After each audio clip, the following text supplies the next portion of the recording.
Hey, loves. Okay, chapter 7 was the sorting ceremony. Um, Chapter 6 ended with Hagrid knocking on the castle doors 3 times. Chapter 7 begins with Professor McGonagall opening the doors and letting the first years in.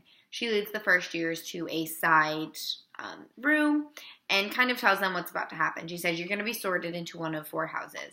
It's either going to be Gryffindor, Hufflepuff, Ravenclaw, or Slytherin.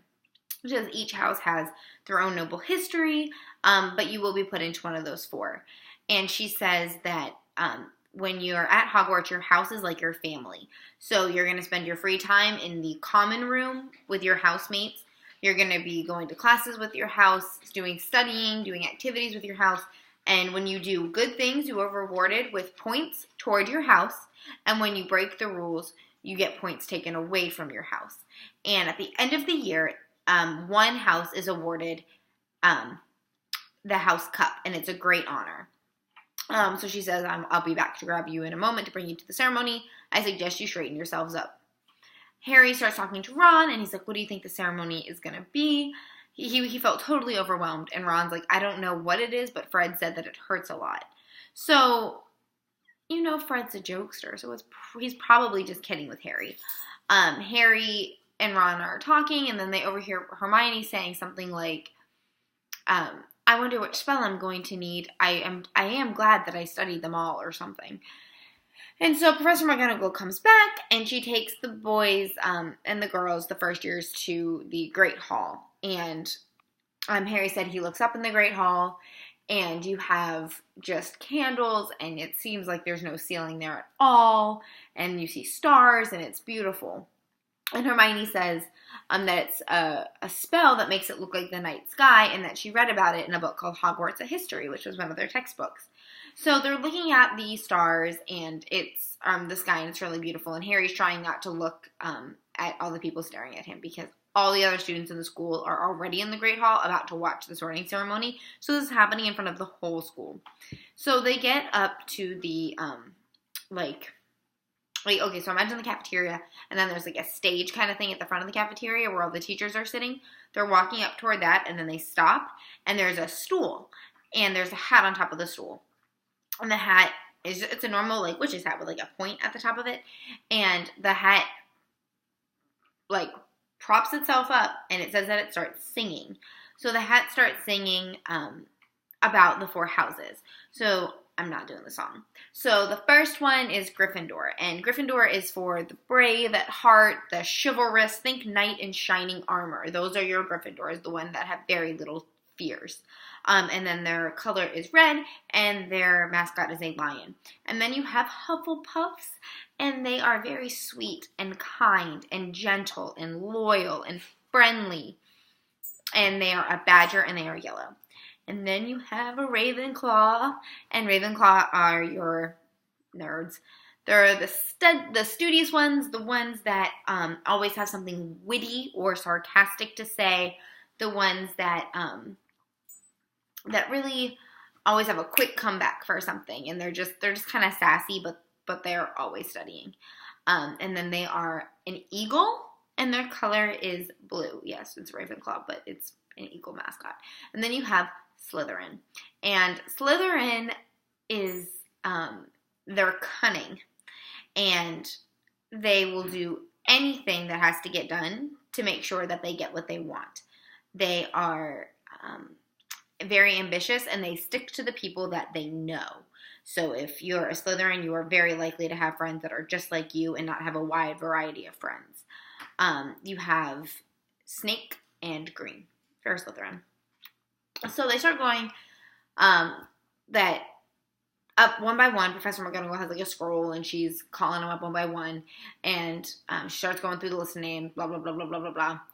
And remember, Ron wants Gryffindor, Hermione wants Gryffindor, Harry says he wants anything except for Slytherin. So you have Harry put the hat on. Oh, I'm sorry, Hermione goes first because it's last name. So Hermione Granger goes. She gets Gryffindor. Ron automatically is like, ugh, because he wants Gryffindor, and he didn't want to be in the same house as her, remember, from their incident on the train. So Harry puts the hat on his head. Everyone's like, is that the real Harry Potter? That's Harry Potter. Harry's sitting like this on the stool, and he's going, not Slytherin, not Slytherin. And the hat's like, you don't want Slytherin. And Harry's like, not Slytherin. So he's like, you could be really great. You have a great mind. You're going to be really talented. Gryffindor! And then everybody freaks out, and the Weasley twins are like, we've got Potter. And they're making a big fool of themselves. So they're excited. Ron gets put in Gryffindor. Yay, everybody's excited. Percy, the prefect, and Hermione start talking about schoolwork automatically. They're like, I wonder what we're going to be doing first, like when classes are going to start, and they start talking, just being nerds.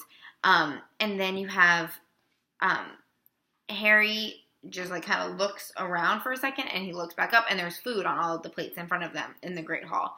So the food just kind of appeared, and then they start eating. Harry said he's had a bunch of everything, and it's the most food he's ever had in his life. And then the food disappears, and the dessert appears where the main course was. So now Harry's digging into all this dessert. And Harry looks over at the teacher's table, sees Dumbledore. Dumbledore kind of acknowledges him, and then he turns his gaze, and this professor sitting next to Professor Quirrell looks at Harry, and he says he has greasy hair and a crooked nose and sallow skin. I don't know if you know what sallow means, but it's not a very kind way to describe somebody's skin. And as soon as that professor looked at Harry, Harry's scar starts burning. And he says, Percy, who's that teacher talking to Professor Quirrell? And Percy says, that's Professor Snape. And Harry just got this heebie-jeebie feeling from Professor Snape. And then Dumbledore says, okay, we've had our feast, let's sing our song. Pick your own melody to sing the song to. So what that means is, like, you gotta think, like, Old MacDonald Had a Farm has a very specific melody. It's na na na na na na. He says, pick your own melody, whatever you want, just keep the words the same. So everybody's singing a totally different tune, but singing the same words, and Dumbledore is, like, so moved by this chaos. Like I said, he's super weird. So then the prefects lead all of the kids to their house dorm to go to sleep, and we meet Peeves. Peeves is not in the movies. Peeves is a poltergeist, so he's not even one of the ghosts. He's just he's a poltergeist who does nothing but cause trouble. As soon as he sees Percy walking up, he starts throwing like chopstick-like things at Percy's head.